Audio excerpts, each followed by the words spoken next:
Bonsoir à tous, bienvenue dans un nouvel épisode du podcast d'Anywhere Uni. Alors ce soir, on est avec Lisa Mortini qui est responsable d'admission à la NYU, la New York University, et on a la chance de pouvoir faire ce podcast en français. Alors ça arrive souvent quand c'est des universités anglophones, on fait en anglais, quand c'est des universités francophones, on le fait en français.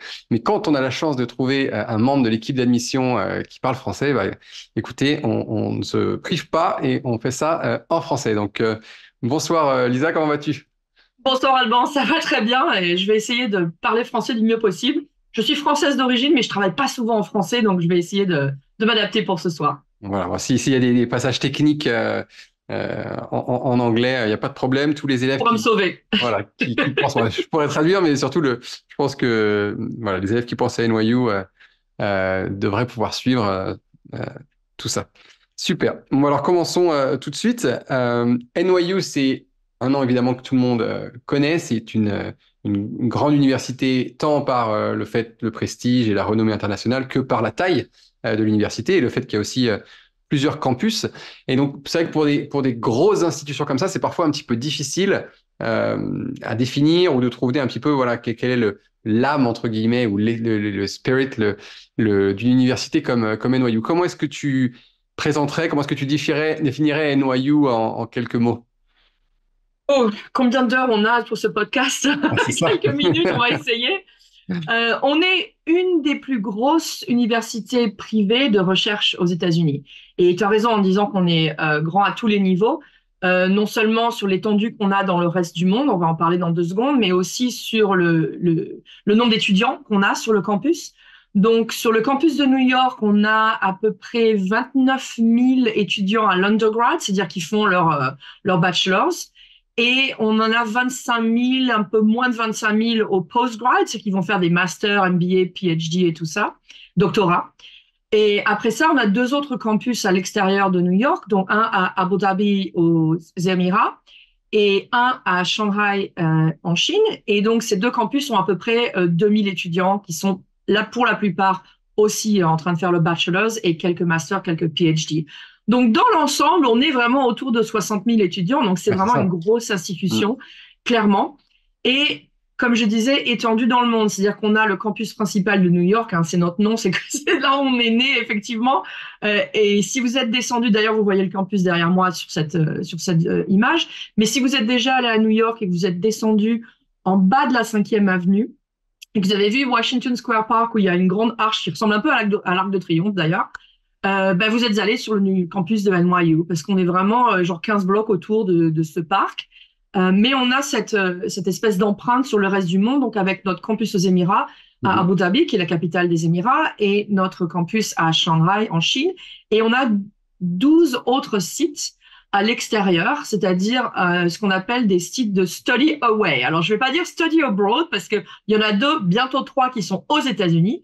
Donc, ça veut dire que nos étudiants qui sont et en Chine et à Abu Dhabi et à New York peuvent aller, par exemple, passer un trimestre à Los Angeles ou à Washington, D.C., bientôt à Tulsa, dans l'Oklahoma, ou alors à Buenos Aires, Sydney, Tel Aviv, across different parts of Europe, donc sur toute l'Europe et au Ghana, en Afrique aussi.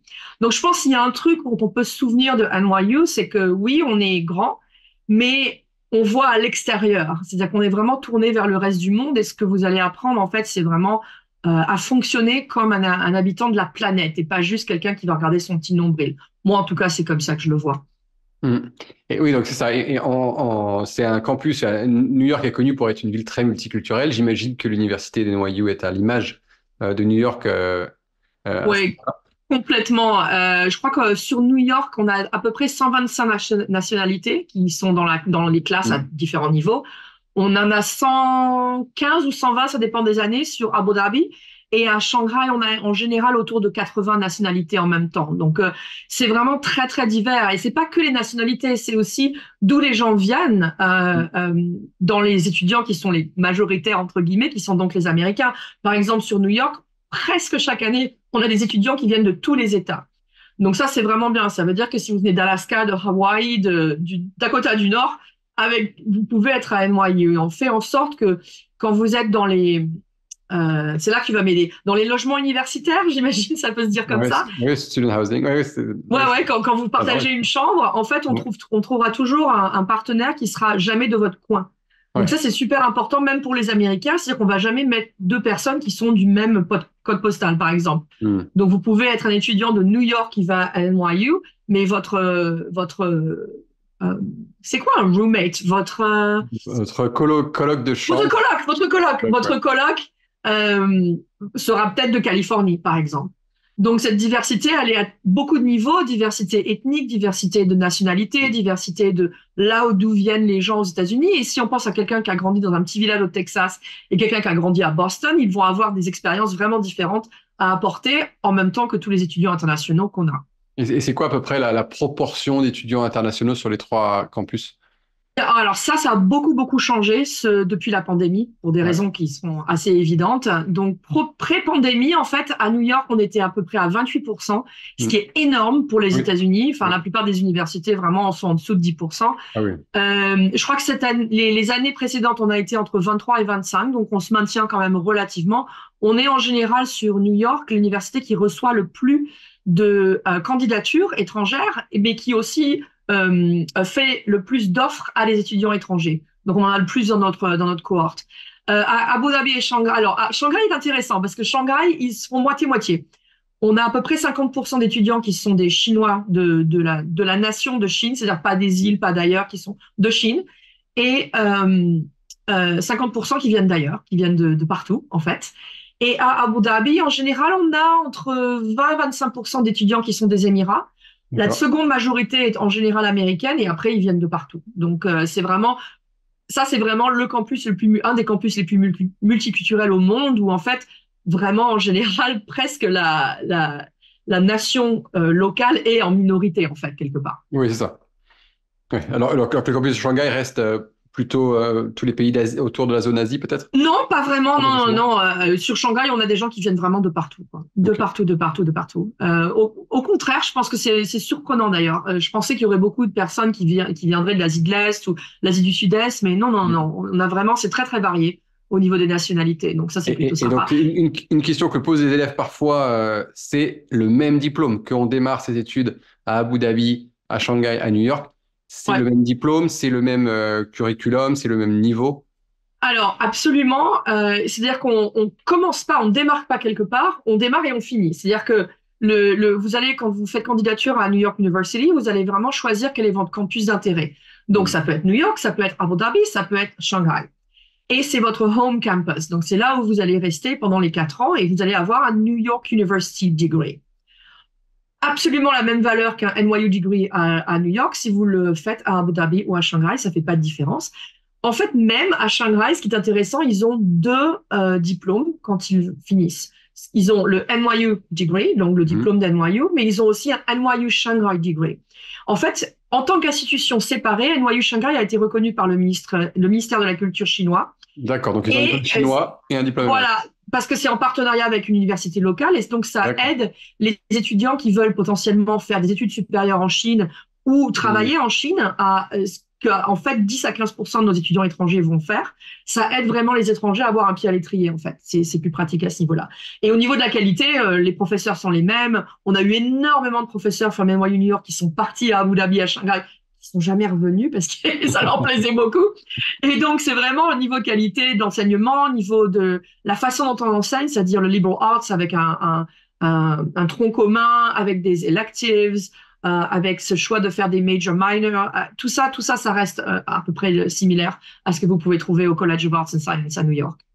D'accord, il y aura peut-être un peu moins d'options dans certains des campus, j'imagine. Absolument, ben oui, ils sont beaucoup plus petits, hein. Donc c'est vrai qu'à New York, on a à peu près 270 sujets d'études. C'est pas les classes, hein, c'est vraiment les sujets d'études. Ça veut dire qu'en fait, Oui, on a 4000 électives ou un truc comme ça. Donc c'est énorme, hein, au niveau des choix. Parfois, c'est un peu intense. Donc il y a quand même un advisor, il y a un conseiller qui est là pour vous aider en fait à naviguer tout ça. Et à New York, on est divisé en fait en 10 écoles. C'est-à-dire qu'il y a le College of Arts and Science, qui est notre école de liberal arts, c'est-à-dire avec le tronc commun, avec les Mhm. électives, avec le choix de faire minor, major, en tout ce qui est humanité, social science, sciences sociales, sciences comme la Je pense physique et sûr. la Ouais, ouais. chimie, vraiment tout. Mais on a aussi des écoles professionnelles, comme Stern, l'école de business, comme Tisch, l'école des arts, comme Tandon, l'école d'ingénierie, et d'autres. Mais sur Abu Dhabi et sur Shanghai, en fait, ce sont des liberal arts colleges. Donc, on a 26 majors à Abu Dhabi et 19 à Shanghai. Et c'est vraiment un petit peu plus limité au niveau des choix, mais ils ont des choses qui ne sont pas offertes à New York. Donc, on a des étudiants qui vont dans leurs études passer un trimestre à l'étranger, certains qui vont essayer de faire 2 trimestres à l'étranger pour faire un minor, pour faire une petite concentration complète dans un autre endroit qui n'est pas leur campus d'origine. D'accord. Donc, par exemple, si vous voulez faire un minor en Peace Studies, les études sur la paix, vous pouvez faire ça à Abu Dhabi, mais pas à New York, ce qui est vachement intéressant, surtout maintenant.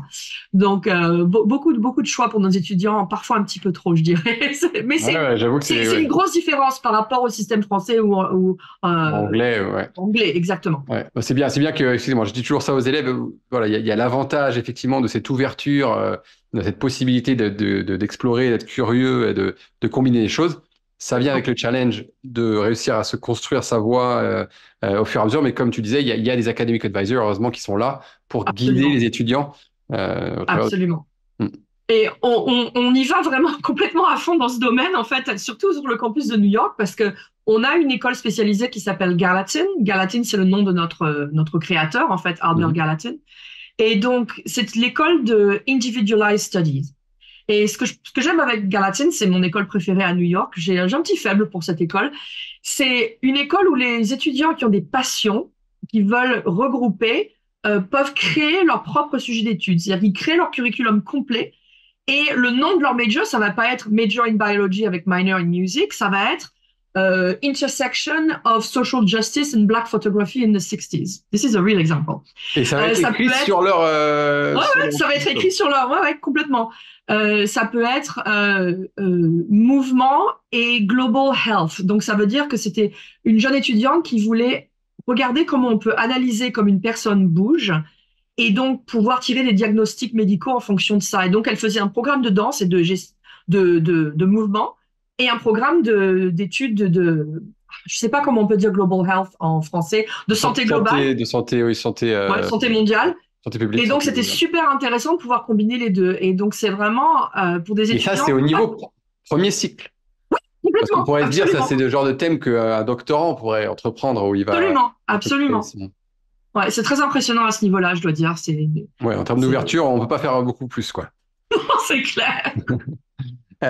Et donc, juste pour clarifier sur ça, les élèves, si ils choisissent le campus d'Abu Dhabi, ils vont passer sur les 4 ans de bachelor la majeure partie de leur temps là-bas, mais ils pourraient faire un semestre à New York, un semestre à Shanghai ou dans un de vos satellites à travers le monde. Exactement. Potentiellement, tous les étudiants de NYU peuvent faire au moins, au minimum, un trimestre à l'étranger dans notre réseau. Donc, ça peut être sur les 3 campus qui peuvent donner un diplôme, c'est-à-dire à New York, Abu Dhabi et Shanghai, mais ça peut être aussi sur les 12 autres sites. Il y a des étudiants qui arrivent à le faire 2 fois, et souvent, les étudiants d'Abu Dhabi font aussi quelque chose qu'on appelle un J-term, qui est un January term ou June term, et c'est 3 semaines qu'ils peuvent faire pour faire des projets à l'étranger, et il y en a un qui peut se faire dans un de nos sites. En plus de ça, juste pour compliquer les choses, parce qu'on aime bien compliquer les choses, sur le campus de New York, on a une école qui s'appelle The Liberal Studies School.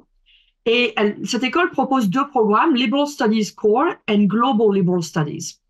Et sur le core, en fait, c'est un programme en 2 ans, et après, vous passez dans une autre école de NYU New York, et vous faites 1 an à l'étranger, donc ou à New York, ou à Washington, D.C., ou à Londres, ou à Madrid, ou à Florence.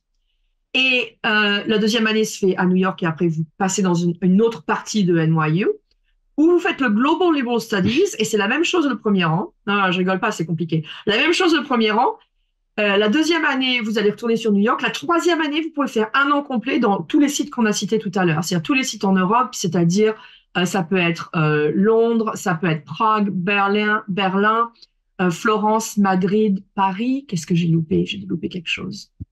D'accord, donc vraiment, ou tous les autres sites dans le monde entier. Bref, tout ça pour dire qu'il y a des possibilités d'étendre. Et en plus de ça, les étudiants qui font leur bachelor's ou à Stern, l'école de business, ou à Tandon, l'école d'ingénierie, peuvent faire certains échanges avec des écoles d'ingénierie et des écoles de business dans le reste du monde. C'est-à-dire qu'ils sont des écoles qui ne sont pas NYU, mais ce sont des agréments que ces écoles professionnelles ont avec les autres universités. Donc, il y a beaucoup d'opportunités pour aller voir ce qui se passe dans le reste du monde. Ça, Je me dis presque qu'on aurait dû faire une soirée session NYU New York, une soirée pour NYU Abu Dhabi, une soirée pour NYU. C'est souvent ce qu'on fait. C'est souvent ce qu'on fait. Très bien. Alors, petite question un petit peu sur le campus de New York. Je pense que les deux autres campus étant plus petits, voilà, on voit tout de suite que ça va être un peu plus un cocon vie sociale, etc. Les grandes villes, Londres, New York, parfois les élèves, ça attire certains profils d'élèves. D'autres profils d'élèves ont un peu peur de se dire on va se retrouver dans une espèce de jungle urbaine.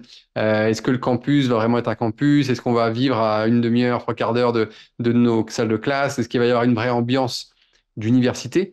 Comment est-ce que tu décrirais ça sur une université aussi énorme que NYU?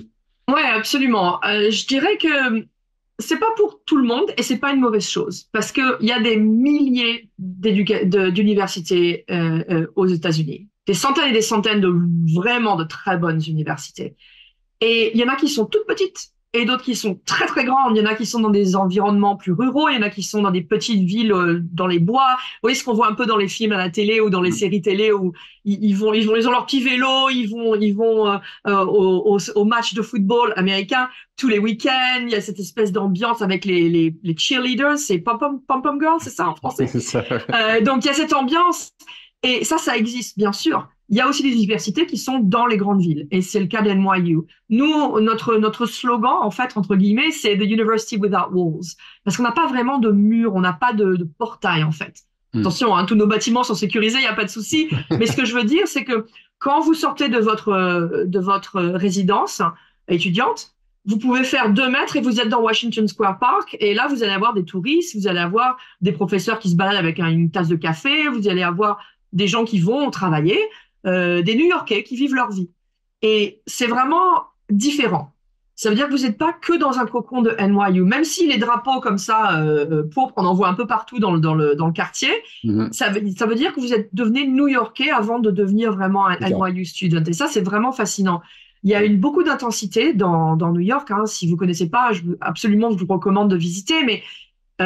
Mais ce quartier, en fait, dans lequel on est, c'est un quartier qui est très vivant parce qu'il y a beaucoup d'étudiants, mais c'est aussi un quartier qui est très bohème. C'est là où tous les poètes habitaient dans les années 50-60. C'est un quartier assez vert, il y a des petits parcs partout, c'est très agréable. C'est humain, c'est à visage humain. C'est-à-dire qu'on n'est pas vraiment dans les grosses zones financières ou les zones industrielles ou quoi que ce soit.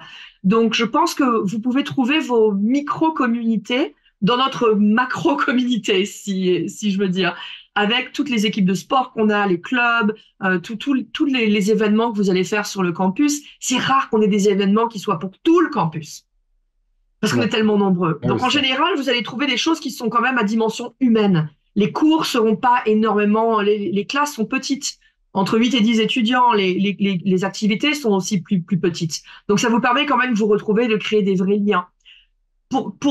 Par exemple, quand ce qui va arriver quand nos étudiants font leur c'est quelque chose qu'on appelle commencement, qui est graduation, sur la diplomation.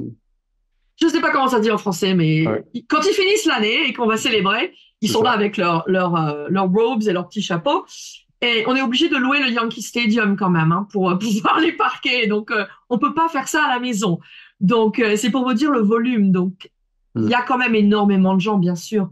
Mais il y a aussi une façon de se retrouver avec des personnes qui ont des liens en commun. Et c'est assez facile. Il y a même trop de choses qui se passent sur le campus. Voilà, il faut choisir un petit peu son... Alors, comment ça se passe pour un étudiant international sur 2 points, sur le logement et puis l'arrivée l'été à New York avant de démarrer l'année? Ah oui, bien sûr. Sur le logement, en fait, NYU garantit sur les 3 campus, pour tous les étudiants, c'est-à-dire même les étudiants américains et les étudiants internationaux, de pouvoir faire une demande de résidence. Donc, c'est-à-dire vous pouvez avoir une place en résidence universitaire, qui sont des bâtiments qui sont en général relativement proches. J'en ai visité un qui était vraiment littéralement la rue derrière Washington Square Park. Hein, donc, c'est vraiment très, très près. Tout peut se faire à pied. Et donc, vous pouvez avoir ça sur les 4 ans. Il suffit de renouveler la demande tous les ans ou tous les trimestres. Ça peut être garanti chaque année? Ça peut être garanti chaque année, absolument. Donc, nous, on a des étudiants qui préfèrent faire ça. parce que, pour être honnête, vivre dans ce quartier à ce prix-là, c'est vraiment phénoménal. Maintenant, il y a aussi des gens qui sont ce qu'on appelle les étudiants commuters, c'est-à-dire qu'en fait, eux, ils habitent déjà dans le coin et ils viennent à l'université tous les jours, ou ils ont de la famille, par exemple, qui habite à New York et Hmm. ils restent avec eux, ou ils veulent louer un appartement avec des amis, par exemple, ça peut se faire, hein. Surtout quand on passe au-dessus des 21 ans, c'est un peu plus facile aux États-Unis. Donc ça, c'est aussi une possibilité. Mais c'est absolument garanti. Et à Shanghai, c'est exactement la même chose. Les campus, je dirais, les résidences universitaires sont à peu près 10-15 minutes du campus. À Abu Dhabi, c'est littéralement sur le campus, puisque notre campus a été construit exprès pour les D'accord. étudiants et donc toutes les résidences universitaires sont au-dessus de toutes les classes et tous les labos, en fait. Donc, assez facile. Donc, ça, c'est jamais un problème pour les étudiants. Et pour l'arrivée, donc, en fait, quand vous avez reçu l'offre de venir étudier avec nous, pendant tout l'été, on va vous préparer en fait à ce qu'il faut faire. Il y a des équipes comme Global Services, par exemple, qui vont vous aider pour tout ce qui est visa, pour tout ce qui est arrivée, en fait, hein, pour l'orientation. Et l'orientation se fait en général fin août. Donc l'année dernière, avec mon équipe, on était à New York justement pendant l'orientation. Donc c'était assez amusant de voir tous les collègues et tous les autres étudiants qui sont habillés en t-shirt violet, qui sont là, allez à gauche, allez à droite, faites ci, faites ça, qui ont des espèces d'énormes sacs que les étudiants avec leurs parents arrivent, remplissent et hop, on les pousse pour aller jusqu'à la résidence universitaire. Il y a une animation dans le quartier, c'est incroyable. Et donc tout le monde il y a une solidarité en fait entre les étudiants qui sont là depuis quelques années et les nouveaux qui arrivent. Hmm. Et pour les internationaux particulièrement, on a un bureau pour les étudiants internationaux qui est là pour vous aider à naviguer tout ce qui est nouveau, comment aller chez le docteur, comment ouvrir un compte bancaire, comment faire marcher votre téléphone, enfin un tas de trucs dont vous avez besoin de savoir en fait, hein.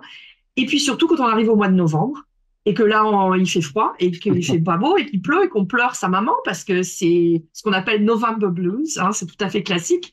Ils sont aussi là pour vous aider, pour vous soutenir et pour être sûr que vous comprenez aussi comment étudier aux États-Unis. Donc, ils travaillent aussi avec nos Academic Resource Centers pour vous dire, hey, tu sais, la recherche aux États-Unis, ça se fait comme ça. Écrire un essai aux États-Unis, ça se fait comme ça.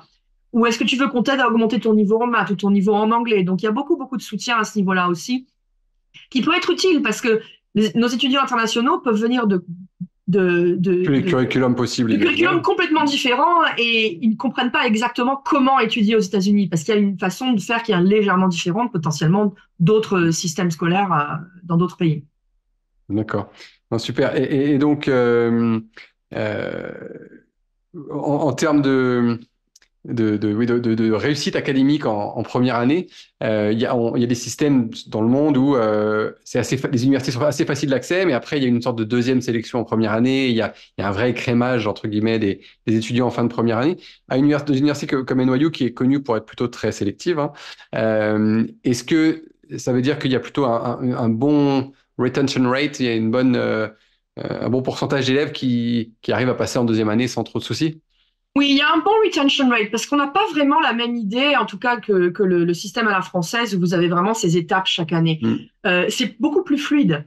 Surtout si vous êtes, par exemple, à Shanghai, à Abu Dhabi ou au College of Arts and Science, qui sont donc les liberal arts colleges, où vraiment, en fait, vos notes s'accumulent. C'est-à-dire, c'est pas comme si vous Hmm. faisiez des examens tous les 6 mois ou tous les ans, et là, ça vous fait monter ou progresser. Oui, il y a un coup C'est-à-dire que près vous et ça pouvez, passe ou ça casse. Ouais. voilà, exactement. Il y a un GPA, c'est-à-dire un cumulative. Une moyenne cumulée. Merci. Moyenne cumulée. C'est bien pratique d'avoir un dictionnaire vivant. Une moyenne cumulée. Et donc, qui va s'additionner, en fait, au fur et à mesure des trimestres que vous prenez. Et donc, par exemple, si c'est un peu dur la première année, vous êtes, par exemple, à 3,1 sur 4. C'est pas très mauvais, mais c'est pas terrible, terrible. Ben, ça va, parce que peut-être qu'en deuxième année, vous allez prendre des classes qui vous correspondent mieux, vous allez Oui. mieux vous orienter, et clac, ça va remonter, ça va remonter. Et peut-être qu'en quatrième année, vous allez finir avec un GPA de 3,9 sur 4. Tout à fait possible, c'est tout à fait possible. Donc, c'est pas du tout le même système. Il Oui, ça, faudrait vraiment, ouais, c'est plutôt une moyenne. Vraiment, faut voir ça sur 4 ans. Euh, absolument. d'accord. Ouais, c'est pas du tout le même système et Mhm. y a pas, enfin, faudrait vraiment, vraiment, vraiment ne rien faire, ne pas venir en classe du tout pour qu'on vous demande de quitter l'université, en fait. Oui, oui, je pense que ce qui n'est pas le cas de beaucoup d'élèves. Non. Et du coup, passons un petit peu aux questions que tous les élèves se posent toujours sur des universités ultra sélectives, hein, je voudrais dire, comme NYU. Est-ce que tu peux nous parler d'abord un petit peu du processus de candidature pour des étudiants internationaux. Bien sûr. Donc, ce qui est intéressant, c'est que selon les universités, il pourrait y avoir des différences. Mais pour nous, le processus est exactement le même. Donc, les étudiants, entre guillemets, domestiques, c'est-à-dire des États-Unis et les internationaux, sont traités exactement de la même façon. La candidature est la même et le prix est le même. Tout est vraiment fait pour être transparent à ce niveau-là. Euh, Maintenant, comment faire candidature? Donc, nous, on est sur la Common Application, donc la Common App, comme on l'appelle. Et je crois qu'il y a je sais pas moi, 800, 850 universités qui sont sur la Common App. Donc, si vous faites candidature à NYU et ailleurs, il y a une grosse chance pour que ce soit vraiment une application en commun entre donc nous et les autres universités. Donc, ça, c'est une possibilité. Et la Common App, ça va vous demander plein de détails, en fait, qui sont des détails qui peuvent être fournis par vous ou par votre école ou votre conseiller d'orientation. Donc, si tout ce qui est pour vous, c'est tout ce qui est, détails biographiques, ce que vous faites à l'extérieur de l'école, c'est-à-dire toutes les activités, donc les sports, les clubs, tout ce que vous faites dans la vie. On va vous demander aussi un personal statement, qui est un essai à écrire, qui doit être vraiment, le focus de cet essai, c'est vraiment vous en tant que personne. Quelles sont vos valeurs, quels sont vos traits de personnalité et comment est-ce qu'ils sont en adéquation avec, en fait, notre communauté et la façon dont on voit les choses et dont on voit le monde. Très différent du personal statement britannique qui est centré sur ce qu'on veut étudier, ce qui n'est pas le cas. Absolument, très différent du système de UCAS au Royaume-Uni où vraiment c'est sur ce que vous voulez étudier et ça va être genre 6 paragraphes sur la biologie. Comme dans le système dans lequel on est, vous pouvez avoir de la flexibilité sur ce que vous voulez étudier. Ça sert à rien qu'on vous demande de parler pendant 5 paragraphes de la chimie ou de l'histoire parce qu'en fait, vous pouvez toujours changer d'avis. Donc nous, aux États-Unis, on va regarder ces parties de votre candidature en fait vraiment basées sur l'idée de fit. Donc ce petit mot FIT, c'est cette idée d'adéquation, cette idée de trouver chaussure à son pied en fait. Est-ce que vous allez être un bon fit pour notre communauté, mais aussi est-ce qu'on est la bonne école pour vous? Et ça, c'est vraiment important que ça marche des deux côtés. Donc ça, c'est une partie de la candidature. Après ça, il y a évidemment tout ce qui est ce qui vient de votre école, c'est-à-dire on a le profil de l'école pour en comprendre un petit peu votre candidature en contexte, dans le contexte dans lequel vous êtes. Parce que quelqu'un qui va dans une école urbaine dans une grande ville et quelqu'un qui est dans une petite école privée en Suisse va pas avoir la même expérience à l'école, c'est certain. Et donc on a besoin d'avoir cette compréhension. Et évidemment tout ce qui est lettres de recommandation et vos notes. Ça, les bulletins de notes. Pour être honnête, à NYU, quand vous pensez à une école qui est à ce niveau de compétitivité, oui. J'espère que c'est un mot. Ça fait vraiment longtemps que j'ai pas fait ça. C'est ça qu'on va regarder en premier. Ça va être vos bulletins de notes. Donc, pour la France, si vous faites le bac français ou le BFI, le bac France international, ouais. France international, merci. Dans ces cas-là, ça va être les notes de seconde, les 3 trimestres, les notes de première, les 3 trimestres et les notes du bac, c'est-à-dire bac de français écrit oral. Et si vous faites candidature au mois de janvier, le premier trimestre de terminale. Okay. Si vous faites le IB, c'est-à-dire le International Baccalaureate, donc ça va être une année de pre-IB, donc ce que vous faisiez avant. Ça peut être le MYP, ça peut être autre chose. Et les deux ou trois, ça dépend comment c'est divisé, mais on va dire toutes les notes de la première année et peut-être le premier trimestre de la seconde année si vous faites candidature au mois de... Pour les étudiants internationaux, il n'y a pas d'envoi du grade 9, il n'y a pas besoin d'envoyer l'année... Ça dépend des pays. Ça dépend des pays, ça dépend des circonstances. En général, pour les étudiants qui font le bac de français, le IB, c'est pas le cas, mais ça dépend des pays. Il y a des pays où on a besoin d'un petit peu plus d'informations, donc ça dépend des curriculums. Donc on a en fait sur notre site, on a ce qu'on appelle notre International Qualification Tool. Et si vous pouvez rentrer le nom du pays et on va vous dire exactement tout ce dont on a besoin, notamment le nombre d'années des bulletins de notes dont on a besoin. D'accord. Mais tout ça pour en venir à l'origine de la question. Et je dirais que la façon dont on regarde les candidatures au début, c'est vraiment la force académique. C'est-à-dire vraiment, est-ce que les notes sont au niveau où elles devraient être pour être compétitifs, pour pouvoir vraiment être confortables dans nos classes, en fait. Et c'est ça qu'on va voir en premier. Et après, tout le reste de la candidature, bien sûr, a un impact aussi. C'est ce que je dis toujours aux élèves, c'est voilà, l'académique, c'est le socle de base. Même si vous êtes un champion, je sais pas quoi, que vous jouez du violon de manière incroyable, que vous avez fait telle ou telle chose assez incroyable, même si effectivement les États-Unis, c'est une approche holistique de vos candidatures, donc ils vont tout regarder, comme tu disais, mais ils ont quand même des standards académiques assez précis selon le niveau de l'université. Et donc, c'est un peu le prérequis pour qu'après, on puisse aller rentrer un peu plus avant dans le dossier pour voir justement ce que tu parlais de fit, quoi. Mais si les notes sont pas là, il y a beau avoir le meilleur fit du monde, c'est compliqué. Voilà. La seule chose à laquelle je peux penser qui peut changer cette version des choses, c'est si vous faites candidature à des programmes extrêmement pointus. Par exemple, je pense par exemple au programme de danse à Tisch. Oui, Donc, d'accord. si vous êtes un danseur et que vous faites une audition et que l'audition se passe extrêmement bien, je pense qu'on peut regarder que les notes soient un petit peu moins, je dirais, au niveau dont on a besoin, parce que une grosse partie de ce que vous allez faire, c'est la danse. C'est Donc ça. ça, c'est vraiment des cas extrêmes, mais c'est relativement rare. En général, les programmes sont relativement académiques, donc c'est là que ça a plus d'importance. Et alors, est-ce que je sais que aux États-Unis, contrairement à d'autres pays comme le Royaume-Uni où ils disent très clairement telle note, voilà, pour tel programme, c'est pas le cas aux États-Unis. Mais un ordre d'idée sur un bac français, sur un IB, le niveau attendu, en gros, c'est quoi Ouais. Alors encore, ça peut vraiment varier selon les programmes et selon les campus, hein, c'est clair. Mais en général, malheureusement, toutes les réponses à ce genre de questions, c'est toujours un petit peu dans les nuances de gris. Hein, c'est jamais noir ou blanc. Mais je dirais en général, on est quand même relativement ouvert pour le bac de français parce qu'on sait, surtout quand c'est fait en France métropolitaine, que les notes sont très sévères. Donc, on va regarder plutôt à tout ce qui est 14 sur 20 et au-dessus. Évidemment, si vous êtes dans les 18 sur 20 au-dessus et que c'est consistant, il n'y a pas de souci. Ce qu'on va regarder surtout, c'est la consistance. C'est-à-dire que ce que je vois beaucoup dans les relevés de notes français, c'est qu'une personne va être très très fort en sciences et très très mauvais dans tout le reste, ou l'inverse. Et donc, ça fait un petit peu des montagnes russes et ça, c'est pas super. Aux États-Unis, c'est pas les profils recherchés, ce sont des profils plutôt équilibrés partout, bon partout. Exactement, c'est exactement ça. Et donc, c'est un petit peu difficile pour nous. Maintenant, moi, par exemple, à NYU, je fais partie de la Global Team et nous, on est l'équipe qui s'occupe d'entraîner les lecteurs, ceux qui vont lire les candidatures, les dossiers. Et donc, on leur dit quand même beaucoup de choses sur comment comprendre les candidatures en contexte. Et par exemple, on va savoir qu'en philosophie, tout le monde a des très mauvaises notes.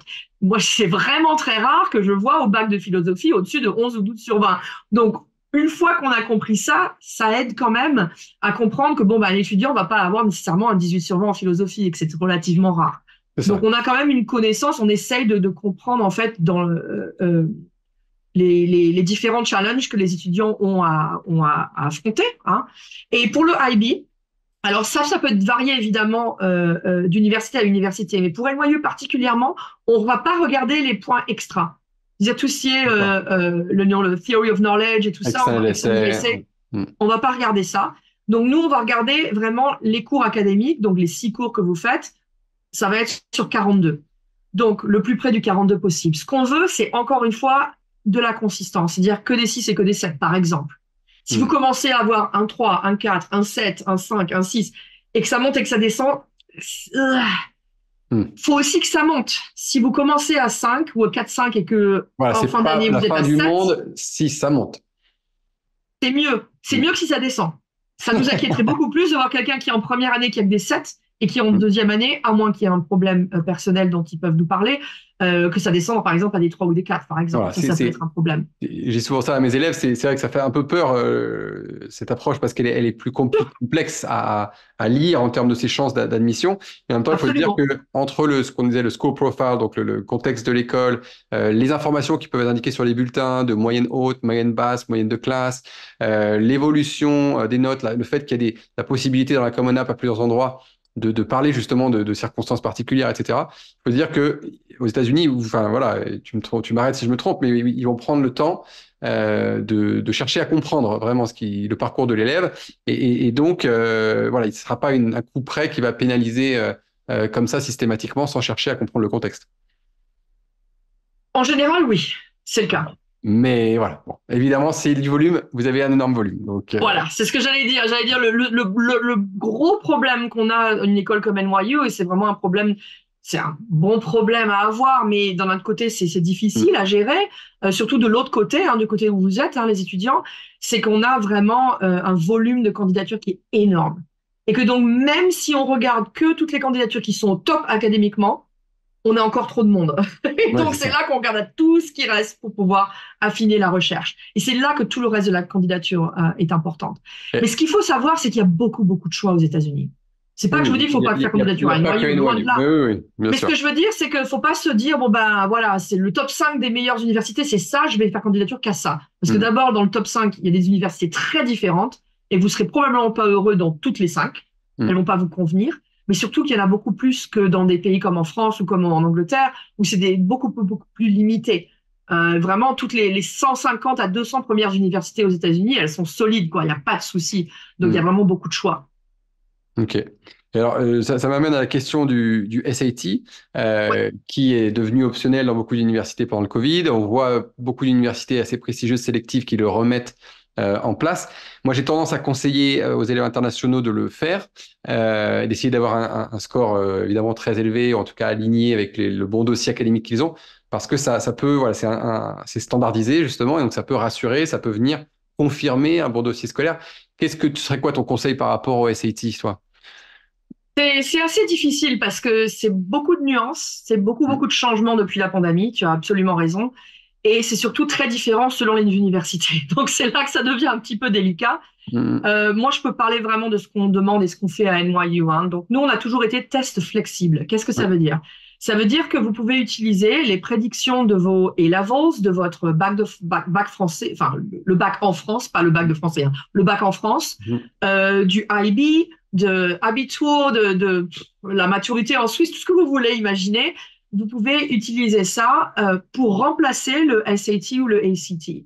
Et ça, c'est énorme parce que si vous voulez avoir un focus sur vos études et que vous savez très bien qu'au bac, vous allez cartonner ou au IB, vous avez que des 7 en prédiction, utilisez ça pour votre standardized test. Il y aura Ça pas, sert les élèves ne seront pas pénalisés, ça veut dire que ça va absolument être pas. mis en équivalence à un Absolument test pas. SAT. Absolument pas.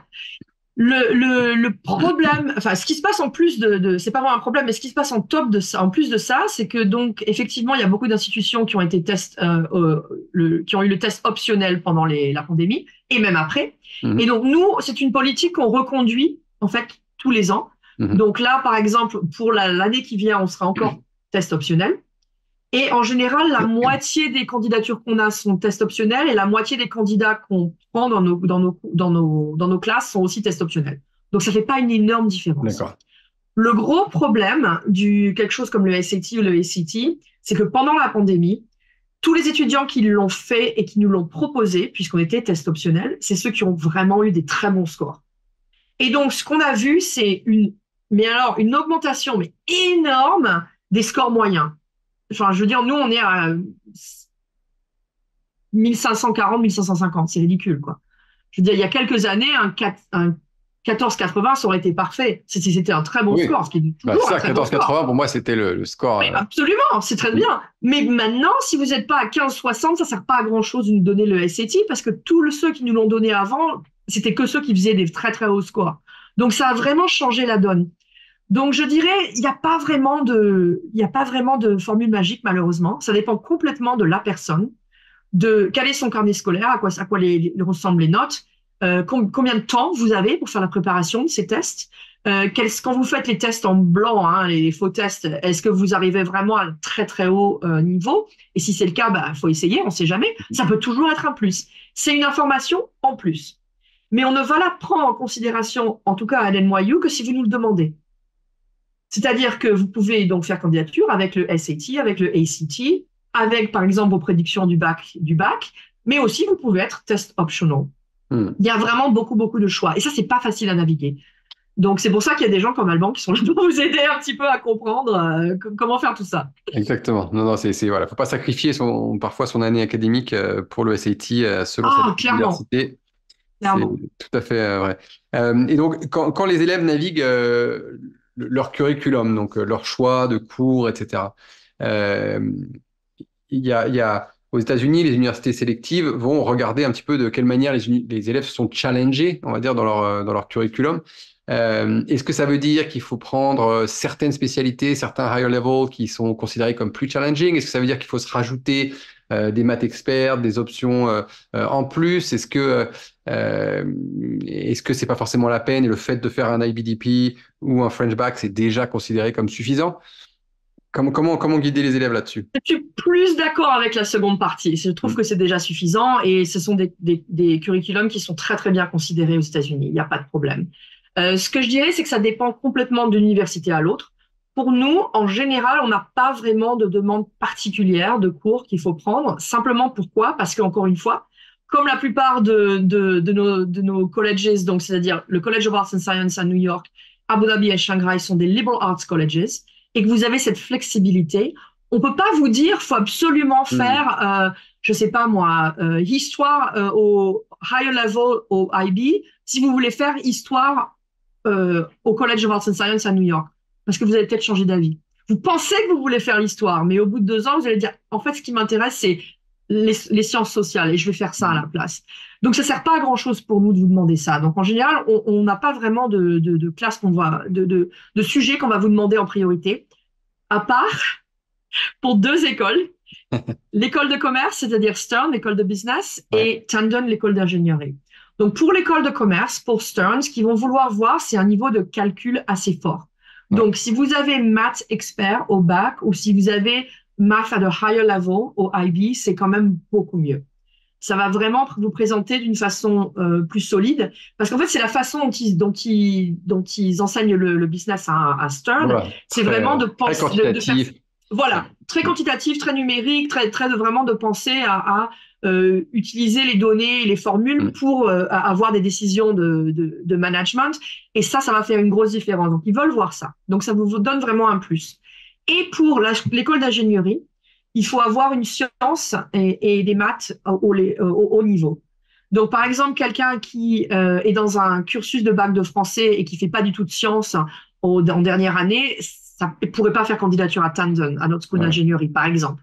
Et si vous étiez dans le IB, il faudrait avoir math at a higher level et AI, we don't care, et aussi une science. Ça peut être biologique, chimie, physique, enfin tout ce que vous voulez, quoi. Donc ça, c'est important. Ce sont vraiment les 2 écoles parce qu'ils veulent être sûrs que les élèves arrivent avec les bonnes fondations. Tout le reste, c'est beaucoup plus flexible et donc il n'y a vraiment pas de problème. Ok. Alors, donc, quand on a compris tout le côté académique, qui est évidemment la base, le reste, hein, j'imagine que vous avez 10 candidats, comme tu dis, qui ont le niveau académique pour être éligibles, pour une place, pour 2 places, pour 3 places. Comment est-ce que vous sélectionnez les élèves? Qu'est-ce que vous allez regarder? Qu'est-ce que vous allez chercher à évaluer pour faire la sélection parmi ces élèves qui potentiellement ont tous le niveau académique pour réussir à NYU? Bien sûr, il n'y a pas de formule magique, malheureusement. S'il y avait une formule magique, on la mettrait dans un spreadsheet Excel et en 2 secondes et notre boulot serait fait. Ce serait très bien. C'est vrai que c'est assez humain comme processus, hein, mais c'est aussi basé sur des priorités des institutions dont les élèves ne sont pas du tout au courant et qui peuvent changer d'année en année. Et donc, c'est pas facile, en fait, de savoir exactement quelles sont vos chances. C'est ça qui est difficile. Nous, ce qu'on va regarder vraiment, c'est bien sûr tout le côté académique, mais aussi qui vous êtes en tant que personne. Donc, à NYU, par exemple, on est toujours en train de chercher des étudiants qui vont avoir une curiosité globale, c'est-à-dire qui seront curieux du monde autour d'eux, qui voudront aussi avoir un impact positif sur eux-mêmes, mais aussi sur le reste du monde, le reste de leur communauté. Donc, on va regarder sur des petits éléments comme ça dans la candidature, sur les hobbies, dans le personal statement, dans les essais qu'il faut écrire, dans la lettre de recommandation. On va regarder ce qu'on peut trouver qui nous donne un bon sens de qui est cet étudiant et est-ce qu'il serait heureux et est-ce qu'il serait content dans notre communauté. Et ça fait vraiment une grosse différence. Après ça, il y a énormément de petites choses qui peuvent jouer. Je pense notamment à quelque chose dont on peut parler, hein, c'est le niveau financier. Donc, c'est important aussi que les étudiants sachent. C'est le dernier volet de notre entretien. T'as vu comme je t'ai tendu une perche, ça c'est magnifique. Parfait. Merci. C'est vraiment important de le savoir parce que selon si les universités dans lesquelles vous faites candidature sont need aware or need blind, c'est-à-dire selon si ils savent votre situation financière ou pas, ça peut avoir un petit impact sur les candidatures. Donc, par exemple, si nous, on voit qu'on a un étudiant qui est très fort, mais qui a qui demande beaucoup de soutien financier, mais qu'on n'a pas ce qu'il faut pour leur donner, peut-être qu'ils n'auront pas une place. Maintenant, ça affecte très peu de candidats, mais ça peut affecter des candidats. Donc, il y a énormément de choses à prendre en considération. Vraiment, mon meilleur conseil dans cette situation-là, c'est de ne pas penser à toutes les choses que vous ne pouvez pas influencer. Vous ne pouvez pas savoir combien on recherche d'étudiants pour tel programme. Vous pouvez pas savoir quelles sont nos priorités institutionnelles. Vous pouvez pas savoir qui fait candidature d'autres. Est-ce que les candidats sont meilleurs que moi? Faut pas penser à ces choses-là. Pensez à vous en tant que personne, ce que vous pouvez faire pour vraiment pousser la meilleure candidature que vous avez. C'est-à-dire vraiment prendre le temps de bien choisir les personnes qui vont écrire les lettres de recommandation pour vous. Bien formater la candidature pour que tout soit propre, pour qu'il n'y ait pas trop de fautes d'orthographe, pour que ce soit net, avoir un essai bien écrit qui va vraiment donner qui va nous donner une bonne compréhension de qui vous êtes en tant qu'étudiant. C'est vraiment prendre le temps de chouchouter cette application pour qu'elle arrive dans le meilleur état possible, avec tout ce qui est évidemment vos succès académiques. Et si vous faites ça, franchement, vous avez autant de chance qu'un autre étudiant. Et c'est très difficile de se focaliser sur des choses sur lesquelles vous ne pouvez pas vraiment avoir d'impact. Ouais. Non, ça, et je crois que c'est ce que j'essaie de toujours dire à mes élèves qui s'engagent sur ce type de candidature US qui demandent beaucoup de temps d'investissement, c'est que la journey, le chemin en tant que tel de la candidature doit être apprécié pour ce qu'il est, d'aider les jeunes à mûrir leurs projets, à s'améliorer dans la manière dont ils écrivent, dont ils narrent leur histoire, dont ils travaillent sur la capacité à exprimer leurs forces, à regarder leur... Donc voilà, parce que sinon, c'est vrai que ça peut être un peu déprimant de se dire, voilà, bon, on ne sait pas trop exactement à quelle sauce on va être mangé. Et la chose qu'on peut faire, comme tu dis, c'est de donner le meilleur de ce qu'on peut donner. Bien sûr. Ouais. Ce qu'il faut se dire aussi, c'est que des institutions qui sont assez sélectives, comme NYU, on va dire non à plein de candidats qui sont phénoménaux. Juste parce qu'il n'y a pas de place. De place physique, hein, je veux dire, il y a vraiment littéralement pas de place dans les classes, quoi. Donc, au bout d'un moment, on peut pas continuer à prendre tous les étudiants du monde entier. Il y a 2 ans, on était à 125 000 candidatures de première année. Cette année, on était à 105 000 candidatures de première année. C'est énorme. Ouais, donc, c'est ça qu'il faut voir aussi. Toute la ville de New York, quoi. Ah oui, non, mais quand même. Donc, c'est vraiment important de savoir que même si vous avez fait candidature dans une de ces institutions et que vous n'êtes pas sélectionné, ça n'a rien à voir avec vous en général. C'est vraiment, vraiment qu'on est obligé de dire non à plein de candidats qui sont super. Ouais, non, c'est sûr que c'est... Est-ce qu'il peut y avoir des petits leviers du style... est-ce que l'early decision qui existe à NYU, donc le contrat où l'élève s'engage à attendre l'université à y aller s'il est pris. Est-ce que le fait de démontrer de l'intérêt pour l'université en allant visiter le campus, est-ce que c'est des choses qui peuvent être prises en compte, qui montrent un intérêt fort, on va dire, envers NYU? Alors oui et non. Ce qu'on appelle le demonstrated interest, c'est-à-dire vraiment aller visiter le campus, parler à des gens comme moi, parler à des étudiants, avoir des interactions avec l'université qui sont vraiment officielles, entre guillemets. Nous, on n'en tient pas compte. Donc, c'est pas quelque chose. Il y a des universités qui en tiennent compte, hein, qui voient cette personne a eu tous ces touch points, donc c'est important, donc ils sont vraiment intéressés. Ouais. Donc, ça peut aider. Nous, on n'en tient pas compte. Pour être honnête, parce que vraiment, tout le monde va visiter New York un jour ou l'autre, donc c'est pas un exploit entre guillemets, si je puis dire.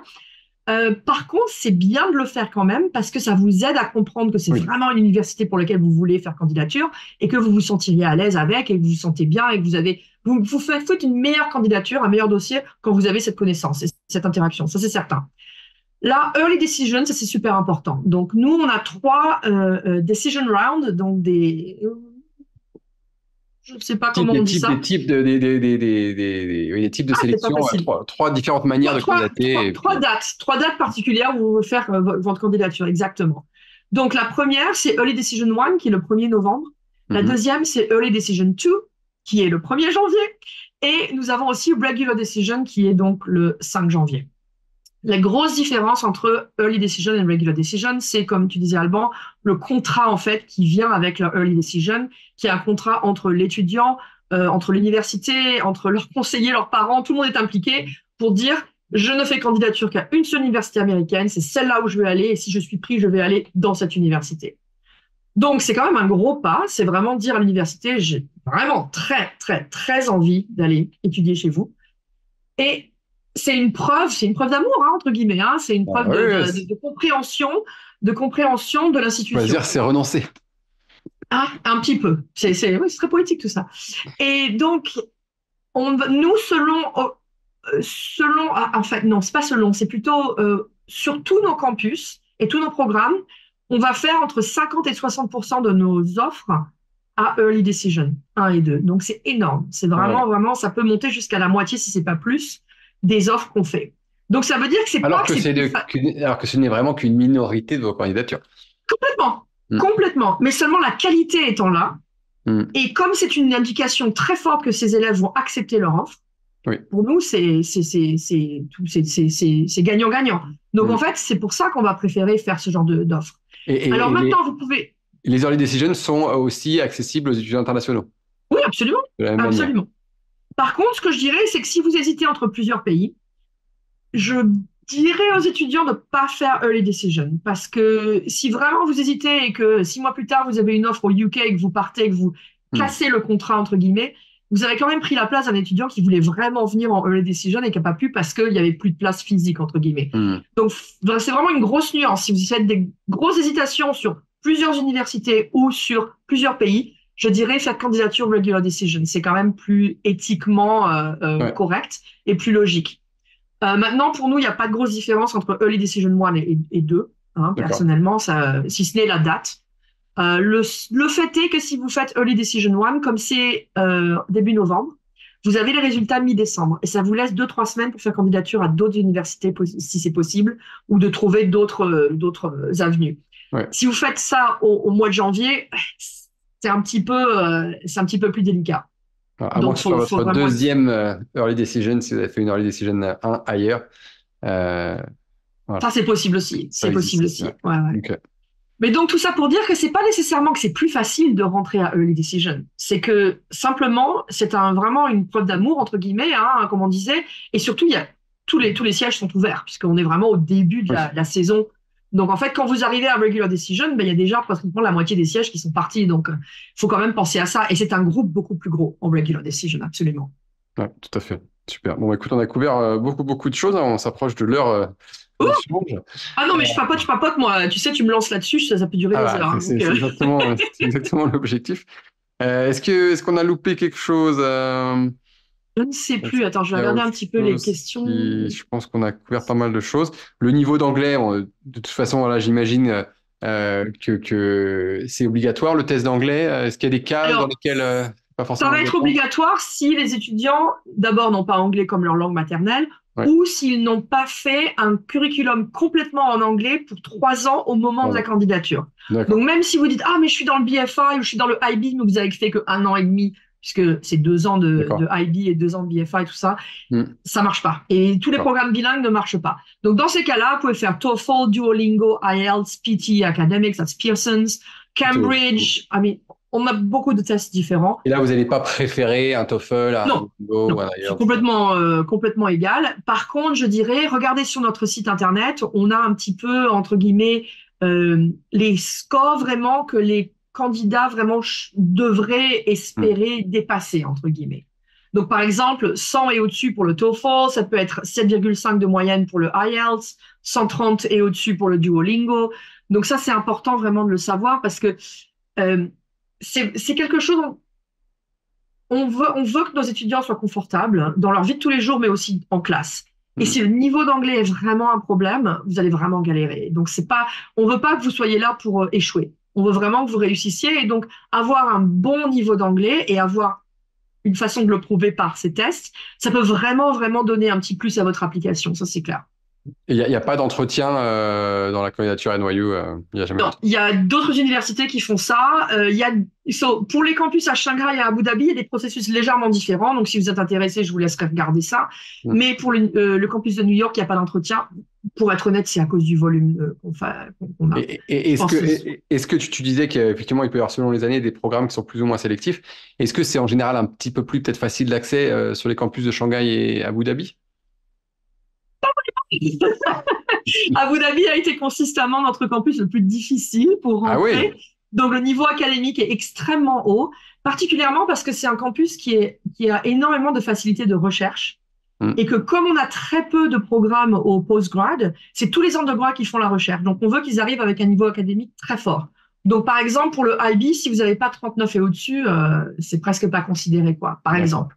Donc, il faut vraiment être très, très bon académiquement. Et donc, du coup, bah, c'est très sélectif. Donc, Ok, non, pas vraiment. d'accord. Et comme il n'y a Et- pas de transfert possible entre les campus, de toute manière, l'idée de faire un saut de puce de l'un à l'autre en pensant que c'est oui, plus ça, c'est facile de pas une rentrer. stratégie. Non.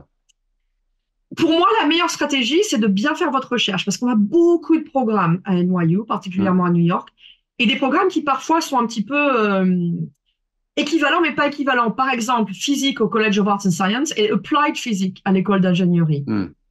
Physique, c'est physique. Ben oui, mais il y en a un qui est plus sur la technologie et l'autre qui est plus sur le sujet en lui-même. Ouais. Donc, il faut faire des choix. Et vraiment, faites candidature là où vous voulez vraiment aller. Parce que on peut faire des transferts internes sur New York, c'est possible, mais il y a des programmes, par exemple, pour les programmes artistiques et pour l'école de business, c'est rare de pouvoir faire un transfert à l'interne. Donc, c'est quand même mieux de faire candidature là où on veut vraiment aller. C'est là où on a le Hmm. plus de chances. Super.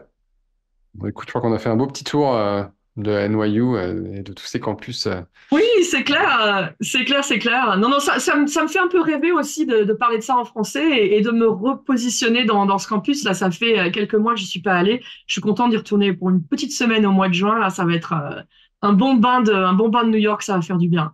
Ah, super. Non, mais tu nous as fait rêver aussi, effectivement, Ah, faut essayer. ouais. Sur tous ces campus. J'ai déjà visité celui de New York, j'ai pas encore visité les deux autres. Donc, Ah, ben écoute, à Abu passer Dhabi, un jour. tu me parles parce on organise des council of flying et en général, ils sont super. Donc, Super. Alors, merci beaucoup, Lisa, pour ton temps, de nous avoir partagé toute ton expérience et tous ces bons conseils pour nos élèves et nos familles. Donc voilà, on va clore cette session. Merci, Lisa. À bientôt. bien sûr, avec grand plaisir. Au revoir à Voilà. tous. Et Et si puis, vous avez besoin de quelque chose, donc je suis la représentatrice de rep for NYU, donc pour la France, pour le UK, pour la Suisse. Et donc, je suis là pour vous aider. Donc, voilà, vous les pouvez me contacts, contacter par vous Alban, il cherchez n'y a pas de problème. Lisa Mortini sur NYU et vous trouverez les Ça contacts. roule. Super. Merci à tous et à une prochaine pour une nouvelle session d'Anywhere Uni.